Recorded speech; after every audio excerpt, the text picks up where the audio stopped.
கமல்ஹாசனின் கருத்துக்கு நான் கைத்தட்டவில்லை. சிவராஜ்குமார் கொடுத்த ட்விஸ்ட். வணக்கம் செய்தி புனல் நேயர்களே. கமலஹாசன் தனது புதிய படம் தக் லைஃப் பட விளம்பர நிகழ்வில் கன்னடம் தமிழிலிருந்து உருவானது என்று கூறியது கர்நாடகாவில் சர்ச்சையை ஏற்படுத்தியது. இந்த நிகழ்வில் சிவராஜ்குமார் கமலுக்கு கைதட்டியதாக வெளியான செய்தியை அவர் மறுத்துள்ளார். கன்னட அமைப்புகள் தக் லைஃப் படத்தை திரையிடக்கூடாது என்று வலியுறுத்தியதை அடுத்து கர்நாடக திரைப்பட வர்த்தக சபை படத்திற்கு தடை விதித்துள்ளது. கமலின் கருத்துக்கு தான் உடன்படவில்லை என்று சிவராஜ்குமார் தெரிவித்தார். மேலும் அவர் கூறுகையில், எல்லா மொழிகளும் முக்கியம், ஆனால் தாய்மொழி விஷயத்தில் கன்னடத்திற்கு தான் முன்னுரிமை. கன்னடத்திற்காக என் உயிரையே கொடுக்கவும் தயார் என்று நான் ஏற்கனவே கூறியுள்ளேன்.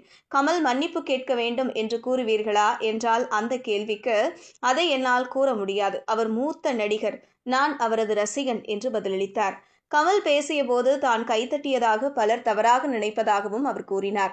நான் கைத்தட்டினேன், ஆனால் அது வேறு ஒரு கருத்துக்காக. நிகழ்வில் என்ன நடக்கிறது என்று எனக்கு புரியவில்லை. ஆனால் நான் கைத்தட்டியது போல காட்சிகளை அவர்கள் காட்டுகிறார்கள். அவர் என்னை சித்தப்பா என்று அழைத்ததற்காகத்தான் நான் கைத்தட்டினேன் என்றார். ஜூன் 5ஆம் தேதி உலகம் முழுவதும் வெளியாக உள்ள இப்படம் கர்நாடகாவில் வெளியாகாது.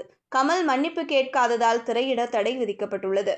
சென்னையில் நடந்த தக் லைஃப் படத்தின் இசை வெளியீட்டு விழாவில் பேசுகையில், கன்னடம் தமிழிலிருந்து உருவானது என்று கமல் கூறினார். பாஜக மற்றும் கன்னட அமைப்புகள் இதற்கு கடும் எதிர்ப்பு தெரிவித்தன. கமல்ஹாசன் மன்னிப்பு கேட்டால்தான் தக் லைஃப் படத்தை கர்நாடகாவில் ரிலீஸ் செய்வோம் என கன்னட அமைப்புகள் திட்டவட்டமாக கூறிவிட்டன. இருப்பினும் தன்னுடைய கருத்தில் தான் உறுதியாக இருப்பதாக கூறிய கமல், மன்னிப்பு கேட்கவே மாட்டேன் என உறுதிபட கூறிவிட்டார். இதனால் கர்நாடகாவில் கமல்ஹாசன் நடித்த தக் லைஃப் திரைப்படம் ரிலீஸ் ஆகாது என கூறப்படுகிறது. தக் லைஃப் படத்தை மணிரத்னம் இயக்கியுள்ளார். இப்படத்தில் நடிகர் கமலஹாசனுடன் சிம்பு, த்ரிஷா, அபிராமி, நாசர், ஜோஜு ஜார்ஜ் என மிகப்பெரிய நட்சத்திர பட்டாளமே நடித்திருக்கிறது. இப்படம் வருகிற ஜூன் 5ஆம் தேதி பான் இந்திய அளவில் பிரம்மாண்டமாக ரிலீஸ் ஆக உள்ளது. இப்படத்திற்கு AR ரகுமான் இசையமைத்துள்ளார். இதுபோன்ற செய்திகளை தெரிந்து கொள்ள செய்தி புனலுடன் இணைந்திருங்கள்.